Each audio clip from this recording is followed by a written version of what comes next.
Hey everyone, and welcome back to Braze Bites. Today's episode is a deep dive on data planning, specifically for you, the tech teams integrating data into Braze.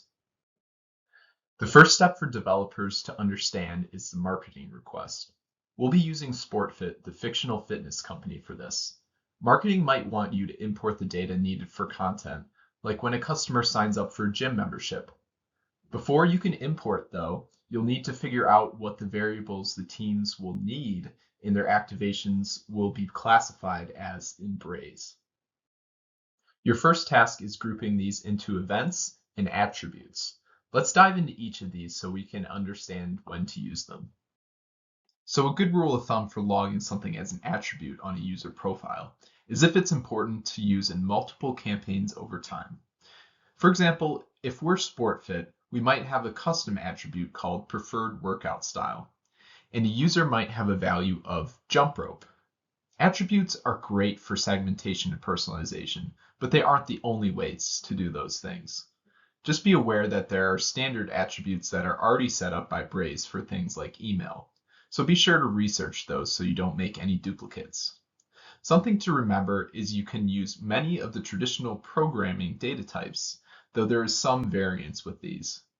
These can be imported via API, SDK, or CSV. Let's quickly cover events.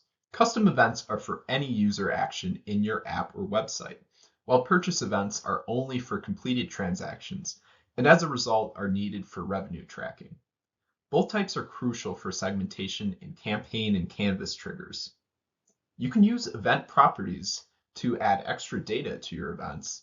Like if it's an event to complete an exercise, the type of exercise could be an event property, like basketball. A call out is you can't use a CSV to import these, unlike with an attribute. And if you need to segment on the event data for more than 30 days, you should watch our recent video about segment extensions. Pretty straightforward, right? But there are definitely some edge cases. For example, what if a user starts a premium membership signup, but doesn't complete it? This can be logged as an event, but shouldn't be considered a purchase event, as that's when a customer commits to a product, even if it's just with a coupon or a free trial. Another example is when a user changes the language within the app.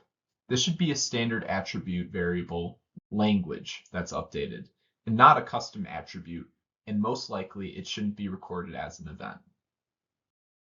I hope this helps you connect your system to Braze, and don't forget to connect with Covalent for more support with Braze. Also subscribe for more Braze advice.